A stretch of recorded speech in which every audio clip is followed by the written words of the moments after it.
ಬಳೆಪೇಟೆಯಲ್ಲಿ ಅಂಬೇಡ್ಕರ್ ಜಯಂತಿ ಪ್ರತಿಭಾ ಪುರಸ್ಕಾರ. ಯಳಂದೂರು ಪಟ್ಟಣದ ಬಳೆಪೇಟೆಯಲ್ಲಿ doctor B R Ambedkar ಅವರ 135ನೇ ಜಯಂತಿ ಹಾಗೂ ಎಸ್ಎಸ್ಎಲ್ಸಿ ಮತ್ತು ಪಿಯುಸಿಯಲ್ಲಿ ಹೆಚ್ಚು ಅಂಕ ಗಳಿಸಿದ ವಿದ್ಯಾರ್ಥಿಗಳಿಗೆ ಪ್ರತಿಭಾ ಪುರಸ್ಕಾರ ಕಾರ್ಯಕ್ರಮ ಶನಿವಾರ ನಡೆಯಿತು.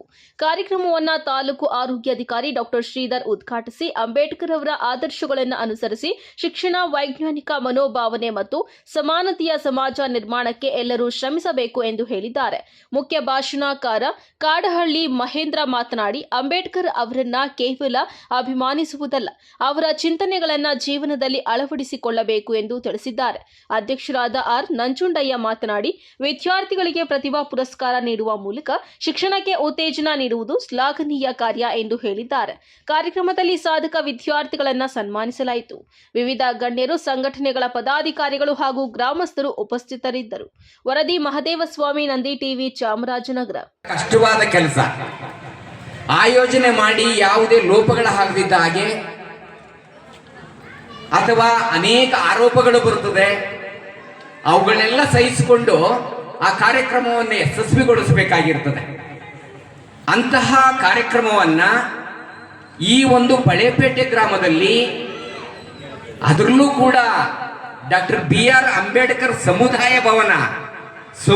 ಭವನ ಅನ್ನೋದಿದೆಯಲ್ಲ ನೋಡಿ, ಅದರಲ್ಲಿ ಕೂಡ ಅಂಬೇಡ್ಕರ್ ಅನ್ನೋದಿದೆಯಲ್ಲ, ಅದೆಲ್ಲರಿಗೂ ಕೂಡ ಒಂದು ರೋಮಾಂಚನವಾಗತಕ್ಕಂಥ ಒಂದು ಭವನ ಆಗಿರ್ತದೆ. ಅಂತಹ ಸ್ಥಳದಲ್ಲಿ ತಾವು ಕಾರ್ಯಕ್ರಮವನ್ನು ಆಯೋಜನೆ ಮಾಡಿರ್ತಕ್ಕಂಥ ನಮ್ಮ ಆತ್ಮೀಯ ಸ್ನೇಹಿತರಾದಂತಹ ಪ್ರಕಾಶ್ ರವರು ಅತ್ಯಂತ ಸಾಹಿತಿಗಳು, ಸಹೃದಯರು. ಅವರು ಎಲ್ಲ ಹೇಳಿದ್ರಲ್ಲ, ಅಷ್ಟೇನು ಇಲ್ಲ. ನಮ್ಮ ಕೆಲಸವನ್ನ ನಾವು ಮಾಡ್ತಾ ಹೋದಾಗ ಪ್ರತಿಫಲ ತನಗೆ ತಾನೇನೆ ಬರ್ತಾ ಹೋಗ್ತದೆ. ಹಾಗಾಗಿ ಅವರಾಗಿರ್ಬೋದು, ನಮ್ಮ ಸ್ವಾಮಿಯವರಾಗಿರಬಹುದು, ಅಥವಾ ಭೀಮಸೇನ ಯುವಸೇನ ಮುಖಂಡರಾಗಿರ್ಬೋದು, ಈ ಊರಿನ ಯಜಮಾನರುಗಳಾಗಿರ್ಬೋದು, ಪ್ರತಿಯೊಬ್ಬ ಸಹೋದರ ಸಹೋದರಿಯರು ಕೂಡ ನಿಮ್ಮದೇ ಆದ ಒಂದು ಕಾಣಿಕೆಗಳನ್ನು ಸಲ್ಲಿಸಿ ಹೀಗೆ ಮಾಡಬೇಕು, ಹಾಗೆ ಮಾಡಬೇಕು ಅಂತೇಳಿ ತಾವು ಮಾಡಿದಿರಿ. ತಮ್ಮೆಲ್ಲರಿಗೂ ಕೂಡ ಈ ಕಾರ್ಯಕ್ರಮವನ್ನು ಆಯೋಜನೆ ಮಾಡಿರ್ತಕ್ಕಂಥ ಪ್ರತಿಯೊಬ್ಬರಿಗೂ ಕೂಡ ನಿಮ್ಮ ಅಭಿಮಾನದ ಚಪ್ಪಾಳೆಯ ಮೂಲಕ ಅವರಿಗೆ ಅಭಿನಂದನೆಗಳನ್ನು ಸಲ್ಲಿಸಲಿಕ್ಕೆ ಬಯಸ್ತೇನೆ. ಸೊ ಕಾರ್ಯಕ್ರಮಗಳನ್ನು ಮಾಡ್ತಾ ಹೋದಾಗ ಇಲ್ಲಿ ಪ್ರತಿಭಾ ಪುರಸ್ಕಾರ ಅಂತ ಕೂಡ ಸೇರಿಸ್ಕೊಂಡಿದ್ದಾರೆ.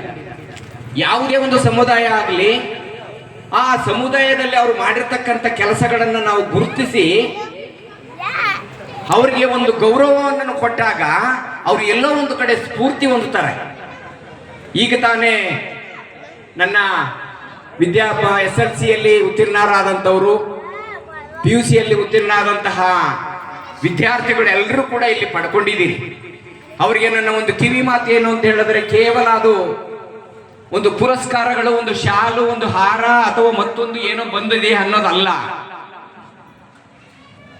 ನಿಮ್ಮ ಇಡೀ ಒಂದು ಈ ಸಮುದಾಯ, ಈ ಬಳೆಪೇಟೆಯಲ್ಲಿ ನಿಮ್ಮ ಮೇಲೆ ವಿಶ್ವಾಸಗಳನ್ನು ಇಟ್ಟು ನಿಮಗೆ ಹೆಚ್ಚು ಜವಾಬ್ದಾರಿಯನ್ನ ಕೊಟ್ಟಿದೆ. ನಿಮಗೆ ಇಲ್ಲಿ ಸನ್ಮಾನವನ್ನ ಮಾಡಿದ್ದೀವಿ. ನೀವು ಮುಂದೊಂದು ದಿನ IAS, KS, IPS, IFS ಎಲ್ಲನೂ ಕೂಡ ಮಾಡಿ ನಿಮ್ಮ ಮನೆಗೆ ಕೀರ್ತಿಯನ್ನು ತರಬೇಕು, ನಿನ್ನ ಗ್ರಾಮಕ್ಕೆ ಕೀರ್ತಿ ತರಬೇಕು, ನಿನ್ನ ರಾಜ್ಯಕ್ಕೆ ಕೀರ್ತಿ ತರಬೇಕು, ಇಡೀ ದೇಶಕ್ಕೆ ನೀನು ಉತ್ತಮವಾದ ಪ್ರಜೆಯಾಗಬೇಕು ಅನ್ನುವ ಕಲ್ಪನೆ ಅದು. ದಿನಾಚರಣೆಯನ್ನು ಆಚರಣೆ ಮಾಡುವಂತಹ ಏಕೈಕ ವ್ಯಕ್ತಿ ಯಾರು ಇದ್ರೆ ಅಂದರೆ ಅದು ಬಾಬಾ ಸಾಹೇಬ್. ಕರೆಕ್ಟ್ ಅಲ್ವಾ? ಆಮೇಲೆ ತುಂಬ ಗೌರವಕ್ಕೆ ಒಳಗಾಗುವಂತಹ, ಇಡೀ ಇಂಡಿಯಾದಲ್ಲಿ ಗೌರವಕ್ಕೆ ಒಳಗಾಗುವಂತಹ ಮೊದಲನೇ ವ್ಯಕ್ತಿ ಅದು ಬಾಬಾ ಸಾಹೇಬ್ ಅಂಬೇಡ್ಕರ್. ಅದೇ ರೀತಿಯಾಗಿ ಅತಿ ಹೆಚ್ಚು ಅವಮಾನಕ್ಕೆ ಒಳಗಾಗುವಂತಹ ಮಹಾಪುರುಷರಲ್ಲಿ ಅವರು ಇದರ ಇಲ್ವೋ? ಇದರ ಯಾಕೆ ಈ ಅಕ್ಕಪಕ್ಕದ ಊರುಗಳಲ್ಲೇ ಎಷ್ಟು ಅವಮಾನ ಆಗಿಲ್ಲ ಅಲ್ವಾ? ಒಂದನೇ ಪ್ರಶ್ನೆ. ಆಮೇಲೆ ಎರಡನೇದು, ನಾವೆಲ್ಲರೂ ಅಂಬೇಡ್ಕರ್ ಅಭಿಮಾನಿಗಳ ಅಥವಾ ಅನುಯಾಯಿಗಳ?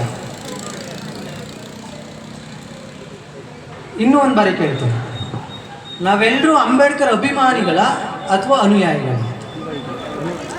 ಡಿಫ್ರೆನ್ಸ್ ಹೇಳ್ತೀನಿ ಕೇಳಿ.